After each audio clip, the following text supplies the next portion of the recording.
Philippe est les deux pieds dans l'eau. Elle est un peu fraîche. Il sent le bas de sa tunique qui colle dans le creux de ses genoux. Dans son dos, sur la rive, il y a toute une foule. Il entend les gens parler entre eux. Philippe n'est pas seul dans l'eau, il y en a deux autres. Tous les trois, ils mettent les mains sur la coque de la barque et à la une, à la deux, à la trois. À la une, à la deux, à la trois. Ils poussent jusqu'à ce que le sable lâche sa prise sur le bateau. Dans le bateau, des hommes tendent la main à Philippe et à ses deux compagnons pour les faire monter. Une fois que Philippe est sur le bateau, il se laisse tomber assis.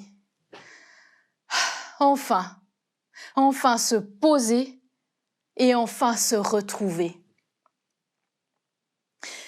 Les semaines dernières, Jésus les a envoyés par deux pour prêcher le royaume dans les villages alentours. Philippe a hâte d'entendre ce que ses compagnons ont à raconter et de raconter lui-même ce qu'il a vécu avec l'autre. Un premier commence à parler. Il raconte que dans certains villages, les portes se sont fermées. Mais dans d'autres villages, les portes se sont ouvertes, les yeux se sont ouverts, les cœurs se sont ouverts. Tout comme ce que Philippe et son compagnon ont vécu. Philippe raconte qu'un soir, on leur a amené un homme fiévreux et il a imposé les mains dessus. La fièvre a quitté l'homme. Lui, Philippe, un homme sans éducation, il a pu faire ça. Mais c'est que le royaume de Dieu est là. Et tous parlent, racontent, s'extasient. Le seul qui ne semble pas surpris, c'est Jésus. Il reste là, à les écouter et un petit sourire au coin des lèvres. Oh, dis donc, il y a toute une foule là. Ils nous ont suivis. Ils nous suivent là sur la rive. Et la foule semble grandir encore. Quand ils accostent, il y a des centaines de personnes qui sont là. Jésus descend de la barque. Il fait signe aux gens de s'écarter.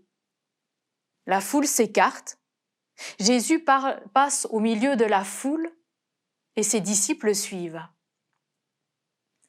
Ils vont un peu plus loin, dans une prairie.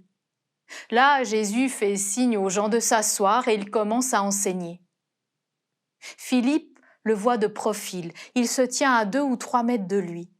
Il l'écoute. Il l'a déjà entendu dire ce qu'il dit là.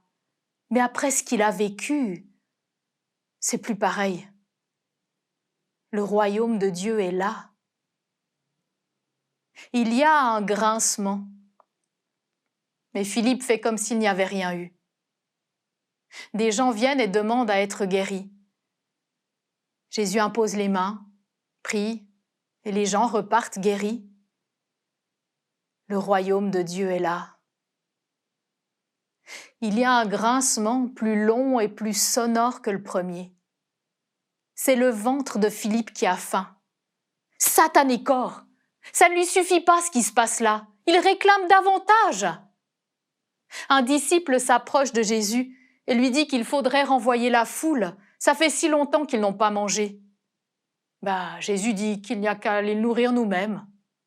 Mais Philippe fait remarquer que pour nourrir une telle foule, il faudrait le salaire de plus de 200 jours de travail.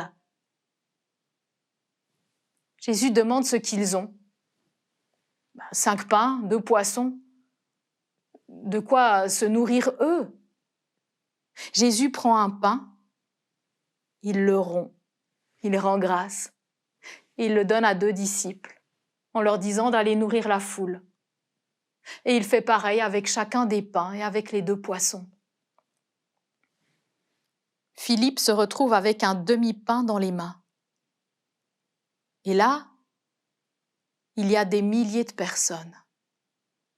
C'est absurde. C'est complètement absurde.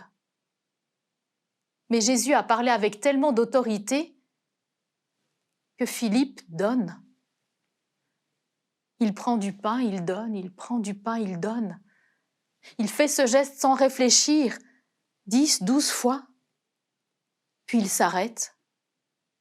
Il regarde les gens qui mangent, le pain qu'il a dans les mains, les autres qui distribuent. Alors il prend du pain et il donne. Il prend du pain et il donne. Il prend du pain et il donne en regardant à chaque fois à qui il donne.